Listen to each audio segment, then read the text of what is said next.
desirable kind of roommates. Do you? Cockroaches, huh? Yes, precisely. Now, I have had very little experience with cockroaches in my life. The few that I've seen have been the pedestrian kind, the kind that walk. These, Mrs. White, appear to be flying cockroaches. Now, I was just shocked. In fact, I was literally stunned when one of them took up off the floor and started to whiz through the air, round and around in a circle, just missing my face by barely a couple of inches. Why, Mrs. White, I sat on the edge of this bed and I just wept. I was just so shocked and disgusted.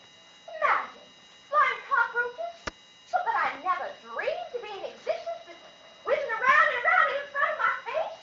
Why, Mrs. White, I want you to know. Flying cockroaches are nothing to be surprised at. They have them everywhere. Even uptown they have them. But that ain't what I wanted to talk to you about. That may be true, Mrs. White, but I may as well tell you that I have a horror of roaches.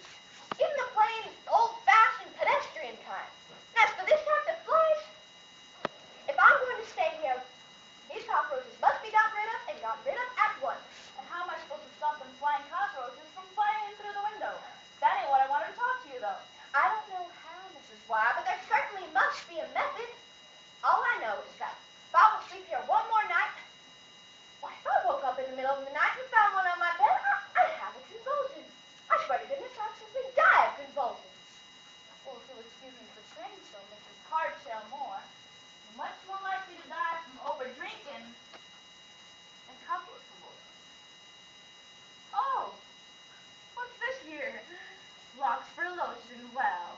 I used to take the old polish off my nails. Very fastidious, yes. What do you mean? I mean, there ain't an old house with a corner that don't have roaches. But not in such enormous quantities, do they? I tell you, this place is actually crawling. Well, it ain't as bad as all that. And by the way, you ain't paid me yet the rest of this week's rent. Now, I hate to get you off the subject of roaches, but nevertheless, I'm here to collect your money. I'll pay you the rest of the rent as soon as you've exterminated these roaches. You'll have to pay me right away or get out. I intend to get out unless these roaches get Then out. get out then, and quit just talking about it. You must be out of your mind. I can't get out right now. What do you mean about roaches? I meant what I said about roaches. They are not, in my opinion, the most desirable of roommates. Well, don't room with them then. Pack up your things and go someplace where they don't have roaches. Do you mean that you insist upon having these roaches? No, I mean, I insist upon getting the money you owe me. Right now, that is out of the question. Oh, out of the question, is it? Yes, and I'll tell you why. The quarterly payments I received from the man who's taking care of the rubber plantation have not been forwarded yet. I've been expecting them to come in for several weeks now, but in a letter that I received this morning, there was a little misunderstanding. Stop. I've heard enough about this goddamn rubber plantation. The Brazilian rubber plantation. You think I've been in this business 17 years without learning nothing about your kind of women? What is the implication in that remark? I suppose the men you have in your nights coming to discuss the rubber plantation? You must be crazy to say such a thing as that. I hear what I hear, and I know what's going on.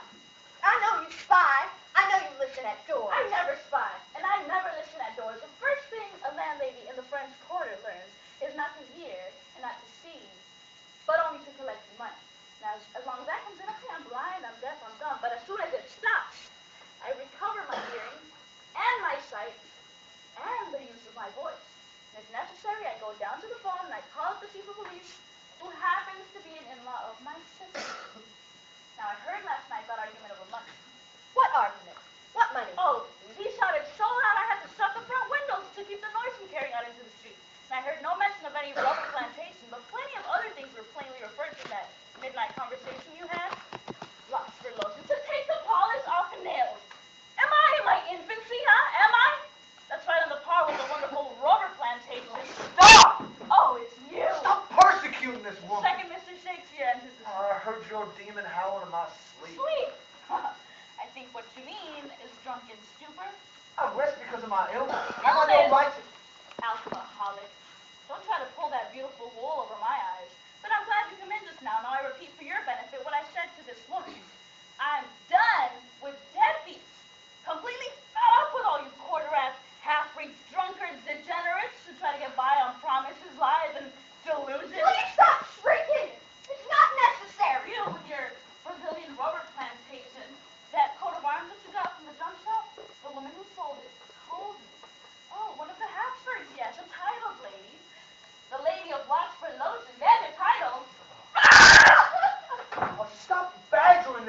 unfortunate little woman? Is there no mercy left in the world anymore? Where's compassion and understanding? Where have they all gone to? Where's God? Where's Christ? What if there is no Brazilian rubber plantation? There is. I tell you, there is. What if there is no rubber king in her life? There ought to be rubber kings in her life. Is she to be blamed because it's necessary for her to compensate for the cruel deficiencies of reality by the exercise of a little, what shall I say, God-given imagination? No, it isn't imagination. I'll ask you to stop spitting me in the face these high-flown speeches.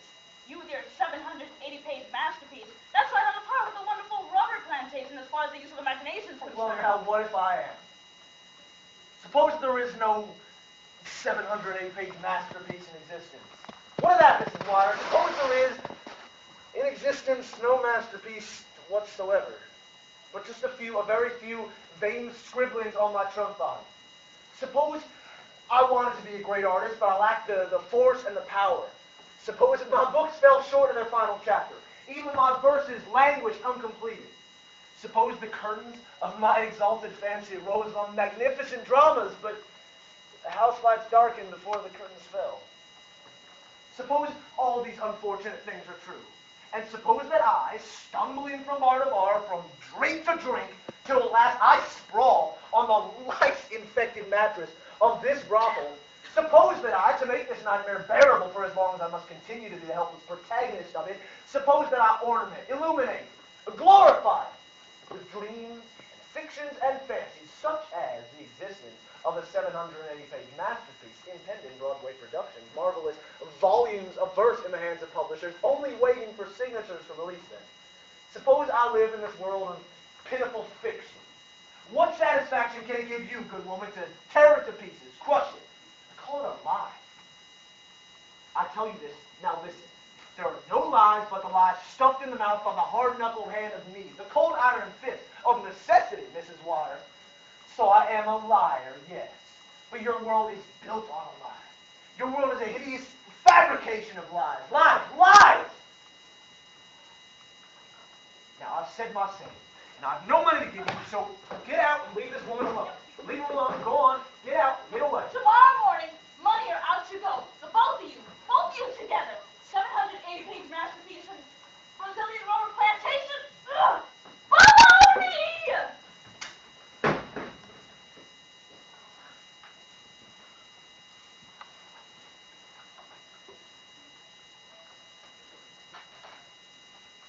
Roaches everywhere. Wall, ceiling, floor. Place was infested with them. I know. I suppose there weren't any roaches on the Brazilian rubber plantation. No, of course there weren't. Place was immaculate always. Immaculate. Floors were so bright and clean they used to shine like mirrors. And the windows, I'd imagine they commanded a very lovely view.